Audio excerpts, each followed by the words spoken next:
Well, welcome back, everyone. We have Marie Walton here from Johnny Appleseed. She's a naturalist. And today, we're going to be talking about the solar eclipse. Yeah, I'm super excited. On April 8th in 2024. Which is my birthday. Is it really? No way. That's amazing. Yep.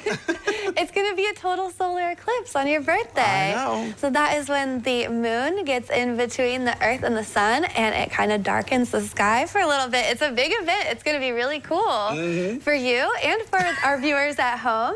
And it's also a really big event for science. So for the last 100 years, scientists and people alike have been wondering, what do animals do during an eclipse? Do they do anything? That's exactly what I was wondering. I wonder that.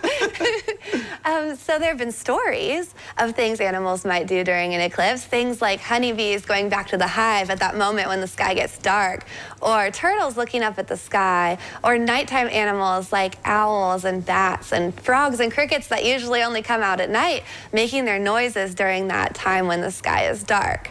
But eclipses are really hard to study because they happen so sporadically over the world. It's a hard thing to get a large body of consistent data on until now. So there's a citizen science project funded through NASA called the Eclipse Soundscapes Project. Okay. And it's open to people of all ages and abilities, and you can sign up to play kind of different roles and gather different types of data during the eclipse.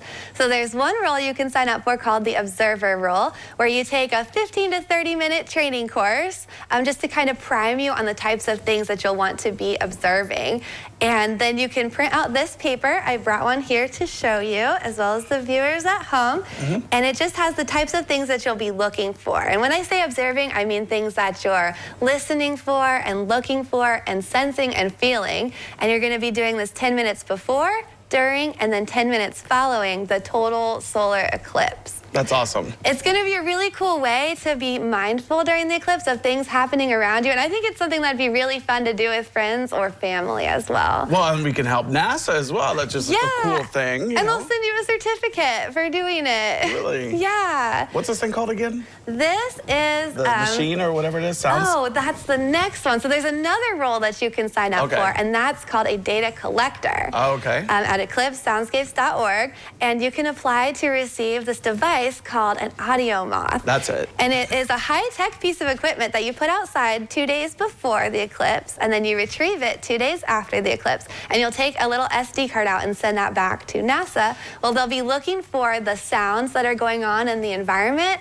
so that they can see if nighttime animals really are coming out during the eclipse.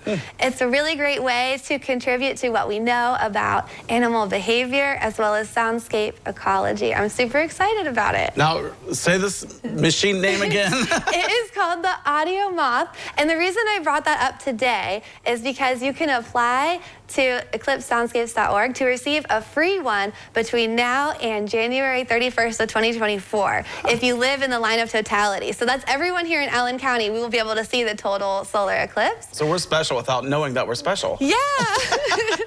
So I know that 2024 seems like a long way away, but January 31st is only a month and a half from now. That's true. Yeah. It goes quick before you know it. So you're here before you know it. It is.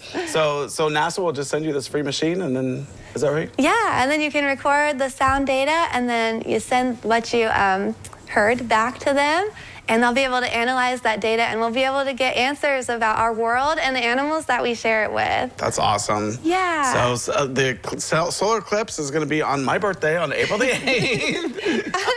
Okay, so maybe my backyard then. We'll just go in there and put out one of those machines, and we'll have, celebrate the solar eclipse on my birthday. Yeah, we'll see what we observe. All right. Well, Marie, thank you so much for coming out today. And as we learn all about the solar eclipse and how we can help even science, the NASA and whatnot, to get information. We're special here at Allen County. Yes, go to eclipsesoundscapes.org. All right, eclipsesoundscapes.org. Well, thank you once again, Marie. Thank you so much for having me. All right, well, don't go away because we have more when we return.